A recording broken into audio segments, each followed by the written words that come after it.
Hey guys, it's Jean-Claude and we are back with this wonderful first print edition of Keyforge. Let's see here, let's just take this back one right here. I don't know if you guys saw the last video, but it was a very nice fun little deck involving Cliffy Dragon. Seemed to have a lot of different ways we could pull off getting that card out. And I like it quite a bit. Is it a tournament deck? You know, those are hard to come by, so I don't think it was. But this is interesting. 3 great houses. Dis, Shadows, Untamed.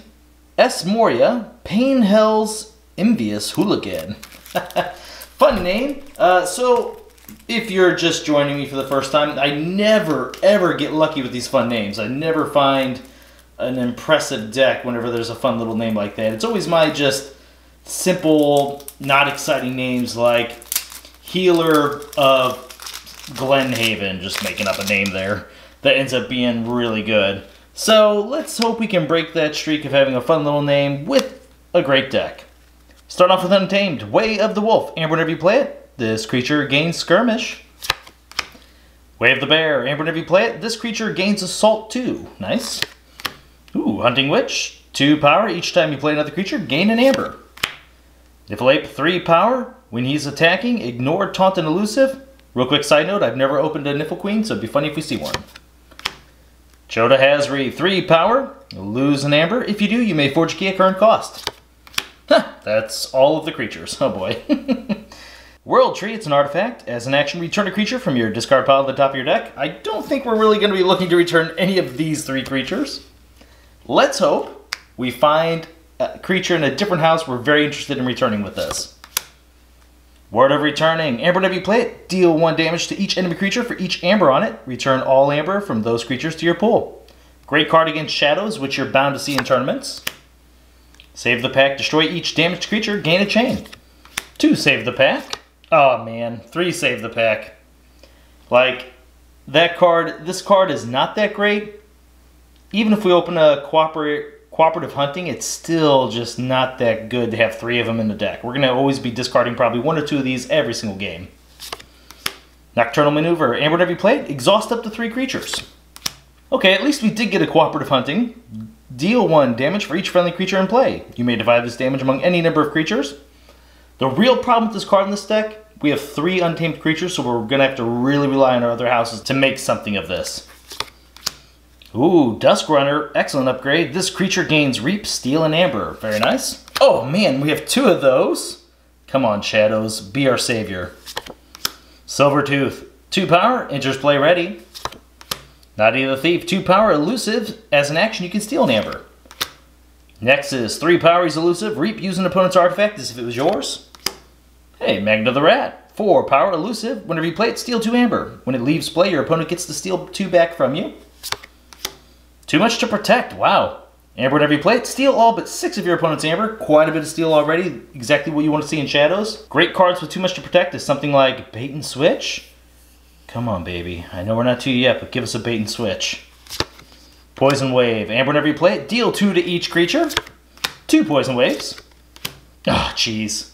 You know, I made a comment in a video, I don't know, I'm going to guess maybe 6, 7 videos back, about learning how to pronounce this. Only if it got 20 likes. I think it only got up to like maybe 7 or so. It was hidden under someone else's comment, so thank God I don't have to actually worry about pronouncing this. But I'm going to try and remember what someone said. Oubliette. We're just going to go with that. Purge a creature with power 3 or lower. Booby Trap, nice. Amber, whenever you play it, deal 4 damage to a creature that is not on the flank with a 2 damage splash.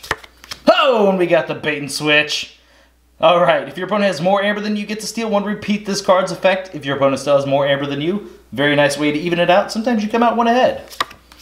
Now we're on to Dis. 3 power, it's Toxin. Reap, your opponent discards a random card from their hand. The Terror, 5 power, play. If your opponent has no Amber, gain 2. Very nice first turn play. Schuler, 5 power. If your opponent has 4 more Amber, steal 1.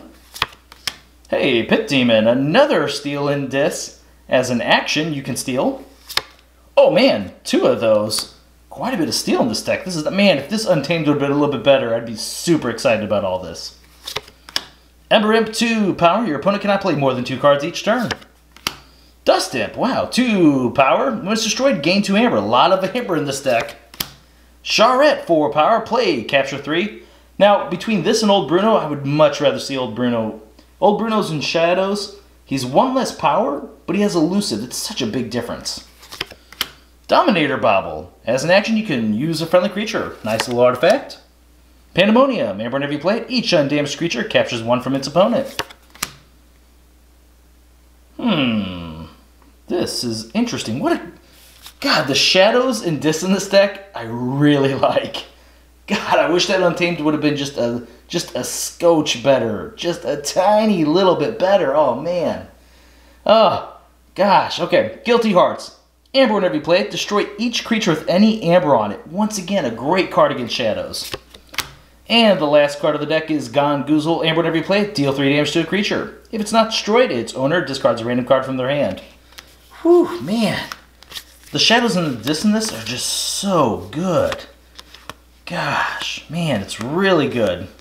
You look at all this amber, whether it's stealing or just generating, right? Great Dis. The Shadows, having the Booby Trap along with the Too Much to Protect, I mean, it's great. You're stealing, you're getting amber. I mean, this whole deck is just getting a lot of amber. Whether it's from your opponent or just from the cards. Gosh, it's so good. Having the Silvertooth, being able to put the Desk Runner right on top of it, so you can immediately then reap and steal, that's awesome. Had the Nexus for artifact control. We did have the, let's see, Nocturnal Maneuvers, another sort of tempo.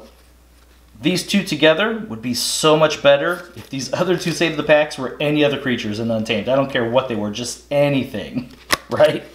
We did have some cards that are really good against opposing Shadows decks.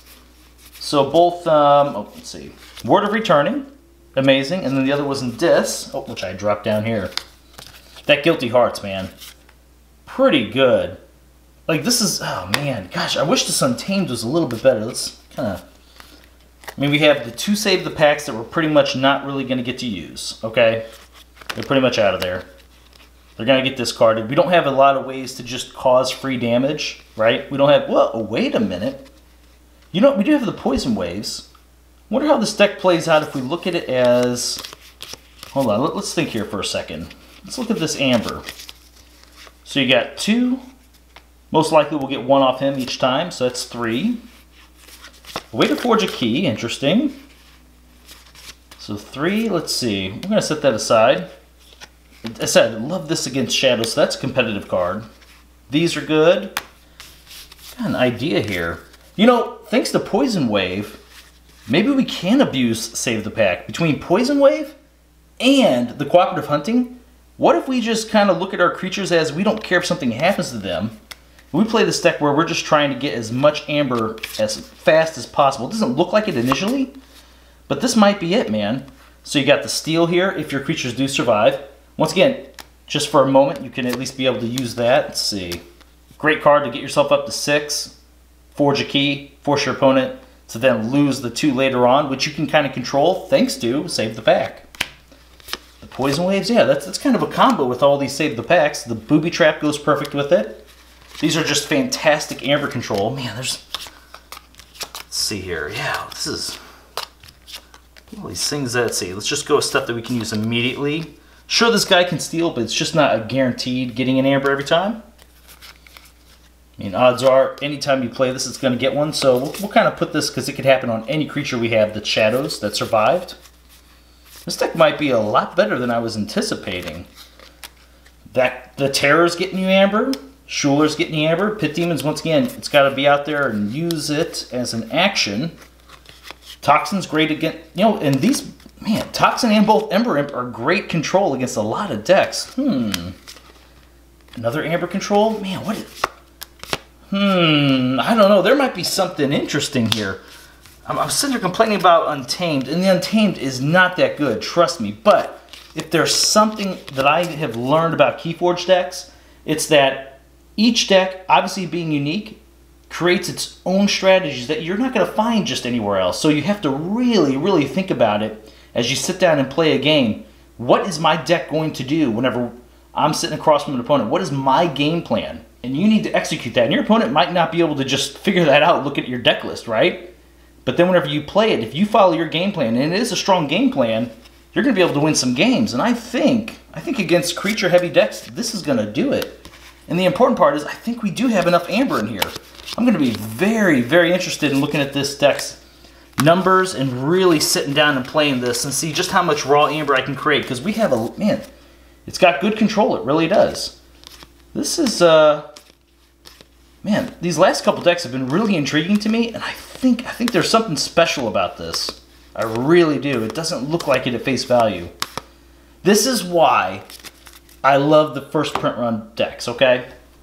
I don't honestly know if they changed something with the algorithm, but I will say this.